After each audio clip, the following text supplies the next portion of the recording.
ಹಾ sir. Okay.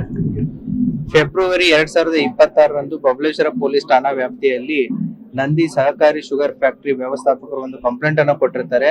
2025-26 ಕಬ್ಬು ನುರಿಸುವ ಹಂಗಾಮಿನಲ್ಲಿ ಸುಮಾರು 17,000 ಮೆಟ್ರಿಕ್ ಟನ್ ಅಷ್ಟು ಅಂದ್ರೆ ಕಬ್ಬದ ಬಿಲ್ಗಳನ್ನ ಕ್ರಿಯೇಟ್ ಮಾಡಿಬಿಟ್ಟು ಸುಮಾರು 1,87,00,000ವರೆಗೂ ಕೂಡ ದುಡ್ಡನ್ನ ಬೇರೆ ಬೇರೆ ಬ್ಯಾಂಕ್ ಅಕೌಂಟ್ಗಳಿಗೆ ಟ್ರಾನ್ಸ್ಫರ್ ಮಾಡಿಬಿಟ್ಟು ಅದನ್ನ ಫ್ಯಾಕ್ಟರಿಗೆ ನಷ್ಟ ಮಾಡಿದ್ದಾರೆ ಅಂತೇಳಿ ಒಂದು ಚೀಟಿಂಗ್ ಅಂಡ್ ಫ್ರಾಡ್ ಕೇಸು ನಮ್ಮ ಬಬಲೇಶ್ವರ ಪೊಲೀಸ್ ಠಾಣೆ ವ್ಯಾಪ್ತಿಯಲ್ಲಿ ಪ್ರಕರಣ ದಾಖಲಾಗಿರುತ್ತೆ.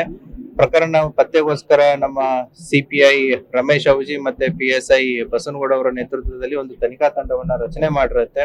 ಆ ತನಿಖೆಯನ್ನ ಕೈಗೊಂಡಾಗ ನಮ್ಗೆ ಗೊತ್ತಾಗುತ್ತೆ ಅಲ್ಲಿ ಇದ್ದಂತ ದರೆಪ್ಪ ನಾವಿ ಏನ್ ಆರೋಪಿತ ಇದ್ದಾನೆ ಆತ ಅಲ್ಲಿ ವೇ ಬ್ರಿಡ್ಜ್ ಅಲ್ಲಿ ಕೆಲಸ ಮಾಡ್ತಾ ಇರ್ತಾನೆ ಮತ್ತೆ ಬಿಲ್ ಜನರೇಟ್ ಮಾಡುವಂತ ಕೆಲಸವನ್ನು ಕೂಡ ಮಾಡ್ತಾ ಇರ್ತಾನೆ. ಆತ ಓವರ್ ಪೀರಿಯಡ್ ಆಫ್ ಅವನ ಜೊತೆಗೆ ಇನ್ನೊಬ್ಬ ಆರೋಪಿ, ಎರಡನೇ ಆರೋಪಿ ಬೀರಪ್ಪ ಗಡದಾರ್ ಅಂತ ಏನಿದಾನೆ ಅವ್ನು 2020ರಿಂದ 24ವರೆಗೂ ಅಲ್ಲಿ ಕೆಲಸ ಮಾಡ್ತಾ ಇರ್ತಾನೆ. 24 ಕೆಲಸ ಬಿಟ್ಟ ಮೇಲೆ ದರೆಪ್ಪ ನಾವಿ ಅವ್ನ್ ಮಾಡೋ ಕೆಲಸನ ಇವನ್ ಕಂಟಿನ್ಯೂ ಮಾಡಿರ್ತಾರೆ.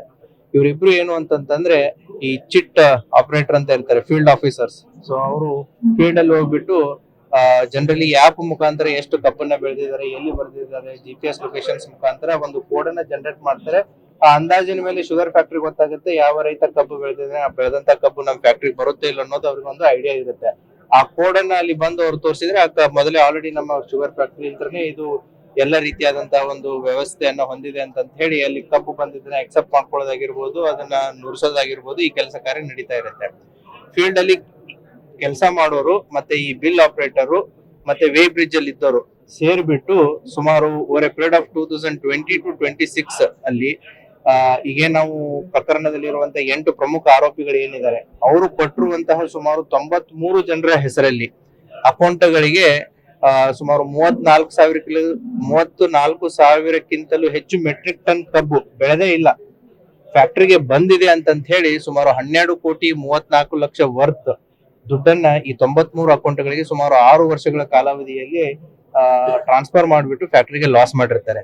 ಆ ಹಿನ್ನೆಲೆಯಲ್ಲಿ 8 ಆರೋಪಿತರನ್ನ ಈಗ ಸುಮಾರು 2 to 3 months ಪೀರಿಯಡ್ ಅಲ್ಲಿ ಇನ್ವೆಸ್ಟಿಗೇಷನ್ ಮಾಡಿ ಇವರಿಂದ ಈಗ ಸುಮಾರು ನಾವು 11,32,00,000ವರೆಗೂ ಕೂಡ ರಿಕವರಿ ಮಾಡಲಾಗಿದೆ.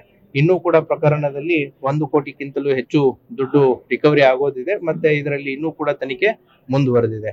ಇದರ ಉದ್ದೇಶ ಏನು ಅಂತಂದ್ರೆ ನಮ್ಮ ಬೇರೆ ಶುಗರ್ ಫ್ಯಾಕ್ಟರೀಸ್ಗಳಲ್ಲೂ ಕೂಡ ಈ ರೀತಿ ಏನೋ ಮೋಸ ಆಗುವಂತ ಸಾಧ್ಯತೆಗಳು ಇರ್ತವೆ ಅನ್ನುವಂಥದ್ದು ಶುಗರ್ ಫ್ಯಾಕ್ಟರಿ ಓನರ್ಸ್ ಗಳಿಗೆ ಆಗಿರ್ಬೋದು, ಶುಗರ್ ಫ್ಯಾಕ್ಟರಿ ಮಾಲೀಕರಿಗೂ ಆಗಿರ್ಬೋದು, ಈ ರೀತಿ ಫೀಲ್ಡ್ ಲೆವೆಲ್ ದಲ್ಲಿ ಆಗಿರ್ಬೋದು, ತೂಕದ ಲೆವೆಲ್ ದಲ್ಲಿ ಆಗಿರ್ಬೋದು ಮೋಸ ಮಾಡುವಂತ ಸಾಧ್ಯತೆಗಳು ಇರ್ತವೆ. ಅವರು ಕೂಡ ಅದನ್ನ ಎಚ್ಚರ ವಹಿಸಿ ಅದಕ್ಕೆ ಏನ್ ಚೆಕ್ಸ್ ಅಂಡ್ ಬ್ಯಾಲೆನ್ಸಸ್ ಗಳು ಬೇಕು ಅದನ್ನ ಮಾಡ್ಕೊಳ್ಳೋದಕ್ಕೆ ಇದೊಂದು ಪ್ರಕರಣ ಉದಾಹರಣೆಯಾಗಿ ಇರುತ್ತೆ.